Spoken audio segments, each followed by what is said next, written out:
우리 교회 앞들에 보면 개나리가 활짝 피었습니다. 이제 봄이 온 것 같습니다. 꽃들이 정말 아름답게 핀 것 같아요. 그런데 요즘 봄이 왜 이렇게 짧은지 모르겠습니다. 여름과 가을과 겨울은 다 부자인데 왜 봄이 짧으냐? 이 봄이 한자밖에 안 되기 때문에 짧다고 합니다. 실제로 요즘에는 봄이 점점 짧아지는 것 같습니다. 이제 4월달, 5월 말만 되면 벌써 무더위가 시작되어지죠. 그래서 날씨가 춥다가 갑자기 더워지곤 합니다. 봄이 실종되었다는 말도 많이 하게 됩니다.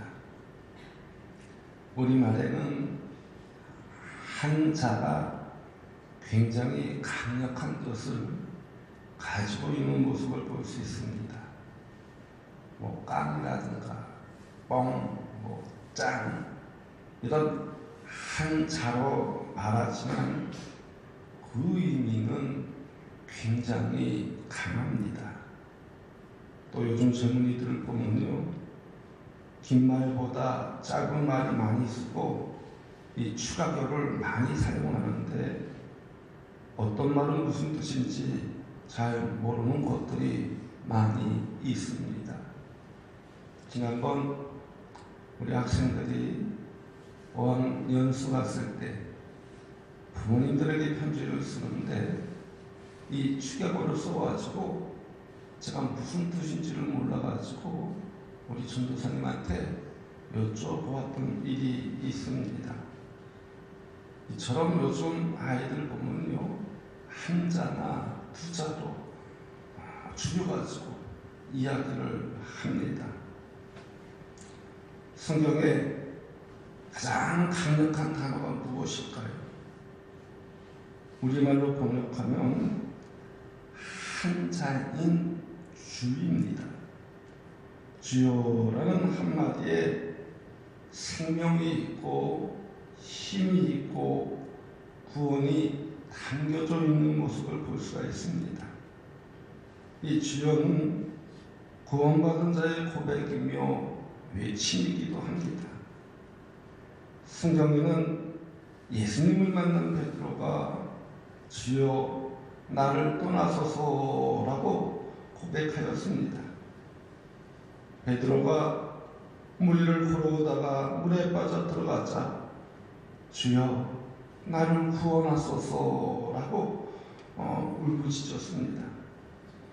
제자들이 예수님과 함께 배를 타고 가다가 바람이 심하게 불어 배에 물이 잠기게 되자 제자들이 주여 구원하소서 우리가 죽겠나이다 라고 하였습니다. 이 시각장애인들이요, 예수님이 지나가신다는 말을 듣고 주여 우리를 불쌍히 여기소서라고 하였습니다. 이 주여 이 한마디를 들으실 때 주님은 한 번도 거절하지 않으셨습니다. 이 주라는 말은요, 구약의 히브리어로는 아도나이라고 이야기를 합니다. 또 신약의 헬라어로는 히리오스라고 이야기를 합니다. 구약에서 야훼를 대신했던 말이 바로 이 아도니아입니다. 야훼라는 하나님의 이름을 대신하는 말인데 이 말이 얼마나 강력한 언어인지 모릅니다. 예수님은 우리의 주이시며 그리스도이십니다. 여러분 믿습니까? 예수님은 우리의 주이시며 그리스도이십니다. 예수님은 우리의 참 메시아가 되신다는 것입니다. 여러분, 예수님은 우리를 통해서 무엇을 통해서 이 메시아가 되십니까? 예수님은 십자가의 고통을 통하여 비로소 완전한 메시아가 되셨습니다. 여러분 순금을 한번 생각해 보십시오. 금강수를 불러 연단하여 비로소 그 순금을 뽑아내는 모습을 볼 수 있습니다. 하나님은 사람을 연단하신 후에 순금같이 나오게 하신다는 것입니다.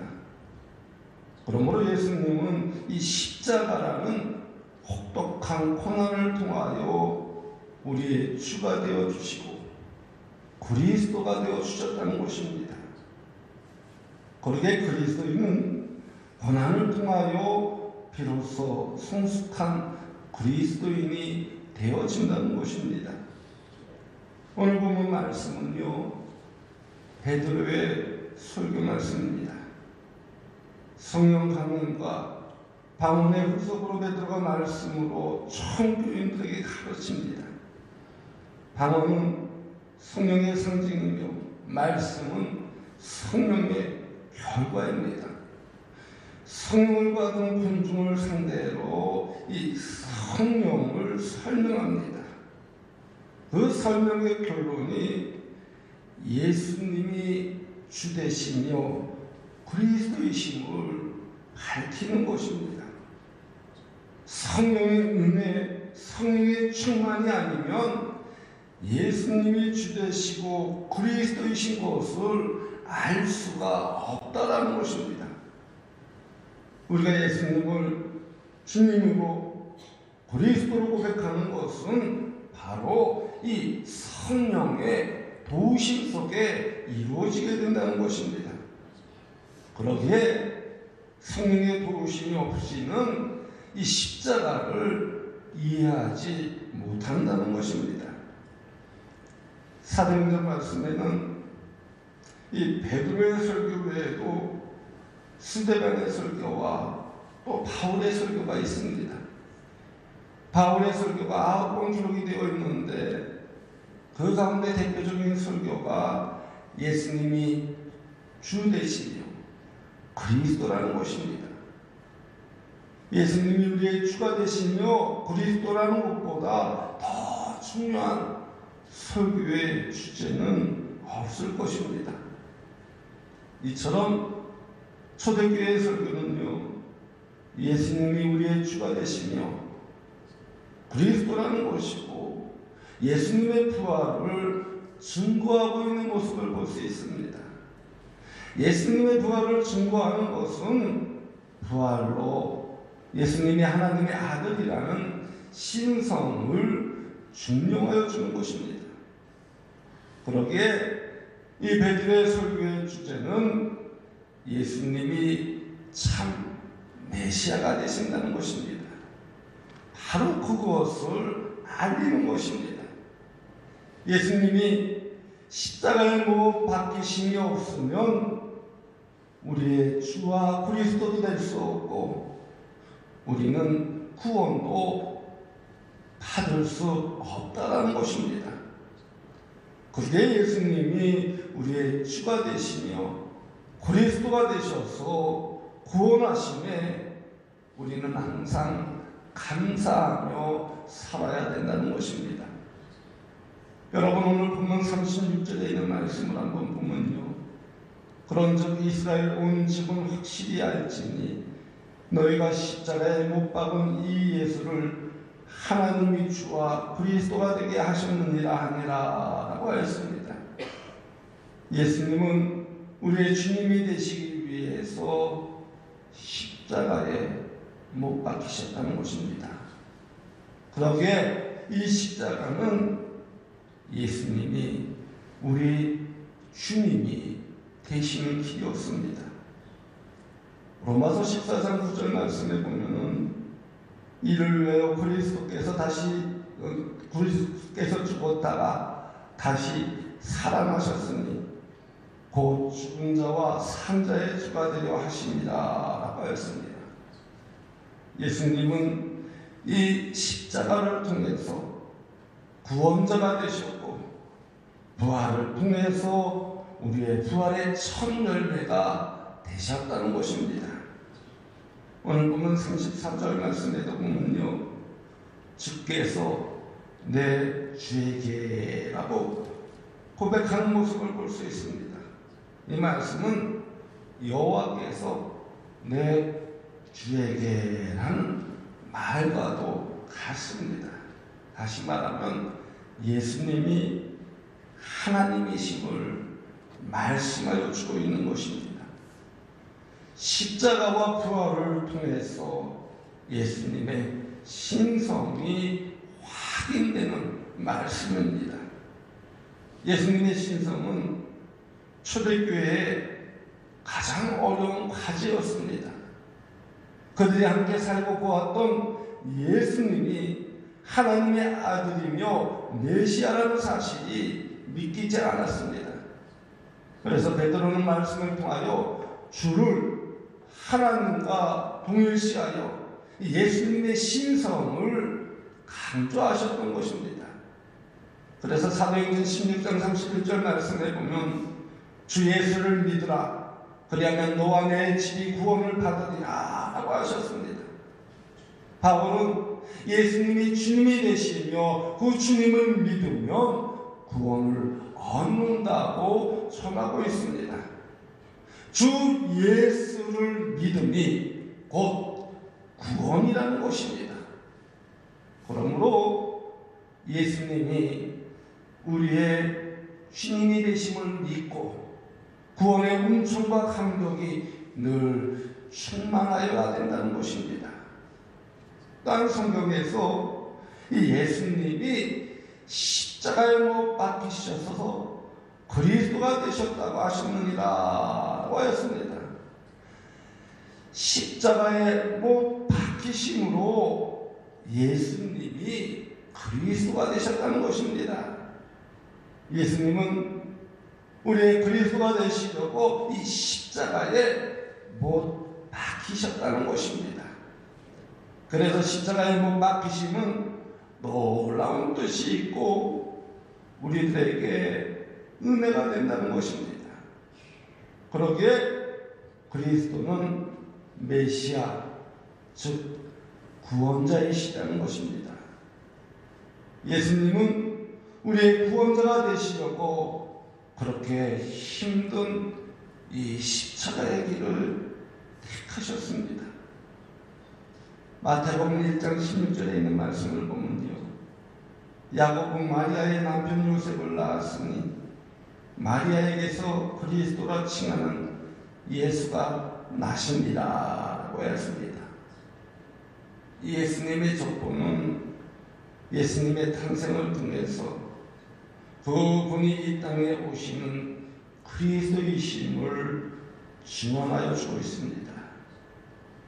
예수님이 이 땅에 오시는 그리스도라는 가장 중요한 사실을 증언하고 있다는 것입니다.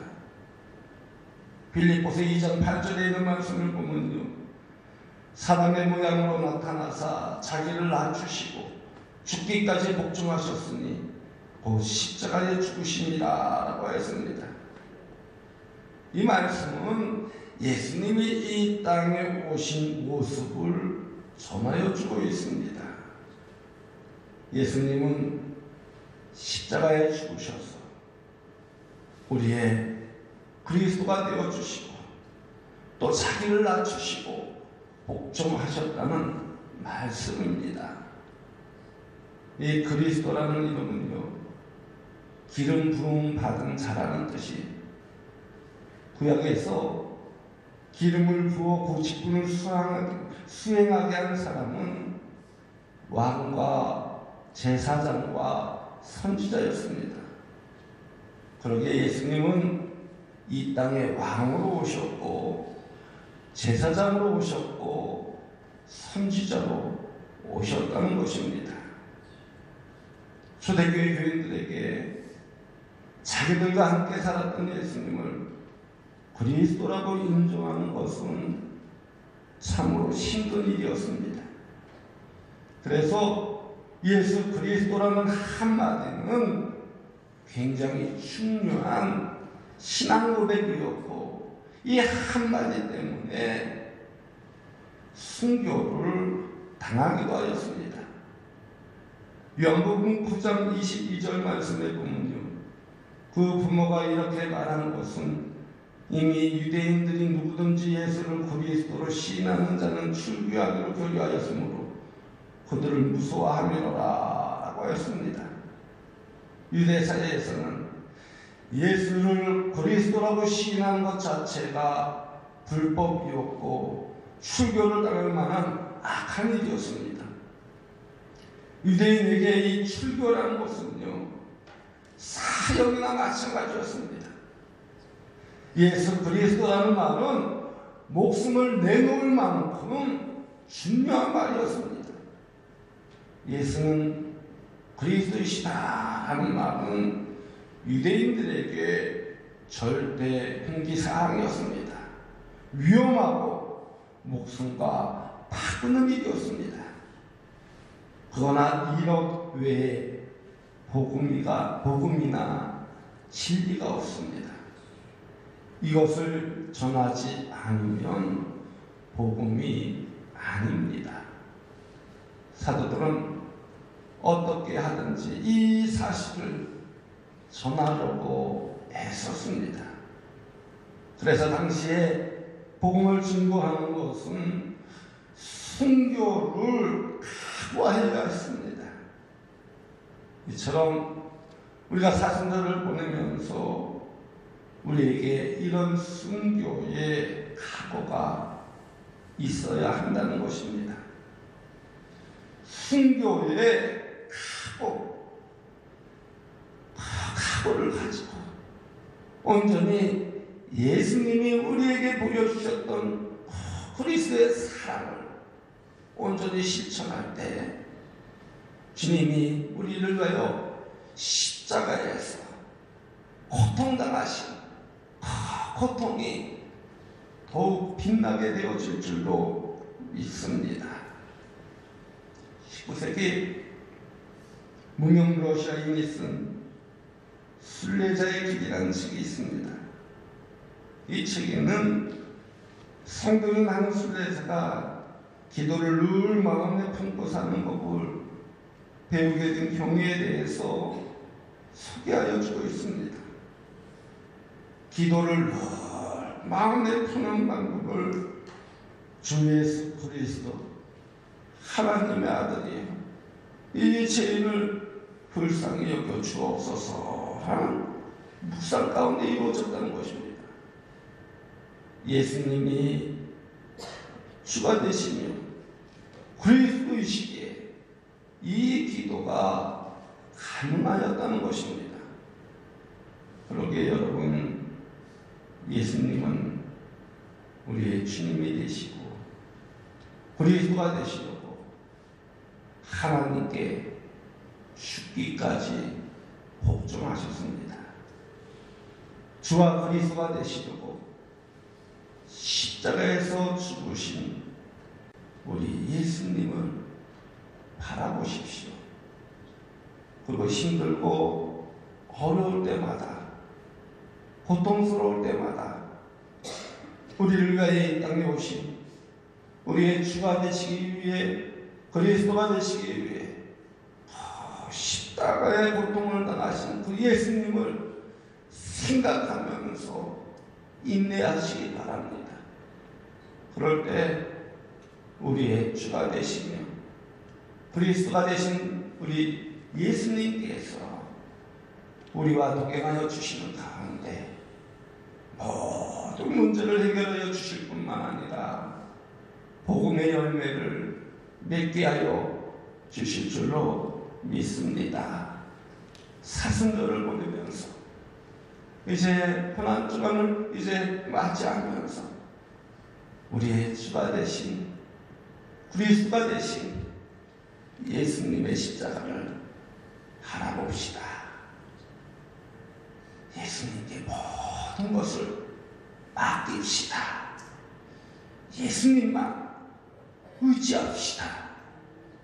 바로 그 안에 모든 길이 있음을 믿고 의지하는 우리 성도들 되어주시기를 주님의 이름으로 간곡히 축원드립니다.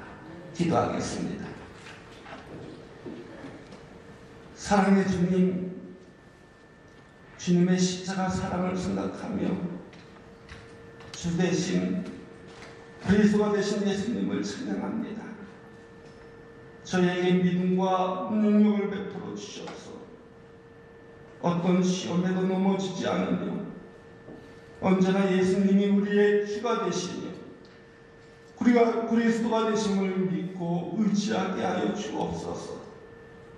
그리하여 주님이 원하시는 십자가의 길을 걸어가게 하여 주옵소서. 그 안에서 승리함을 얻는 자녀들이 되게 하여 주옵소서. 십자가를 참으심으로 인해 주님이 되시는 그리스도가 되시는 하나님의 사랑을 온 세상에 드러내는 자녀들이 되게 하여 주옵소서. 귀한 예물 하나님께 바칩니다. 이 예물을 기쁘게 연락하여 주시며 쓰여지는 곳곳마다 하나님의 축복이 가득하게 하여 주옵소서. 드려진 손길 위에 갑절의 축복을 내려주시사 복의 복을 덧입혀 주시고 또 주님 은혜 안에서 예수님을 주라고 고백하며 그리스도라고 고백할 수 있는 자녀들이 되게 하여 주옵소서. 또한 우리 모든 성도들 물질로 인하여 어려움 당하지 않게 하여 주시고 언제나 풍성한 하나님의 축복 속에서 십자가의 사랑으로 복음의 증인이 되게 하여 주옵소서. 오늘 하루의 삶을 온전히 하나님께 맡깁니다.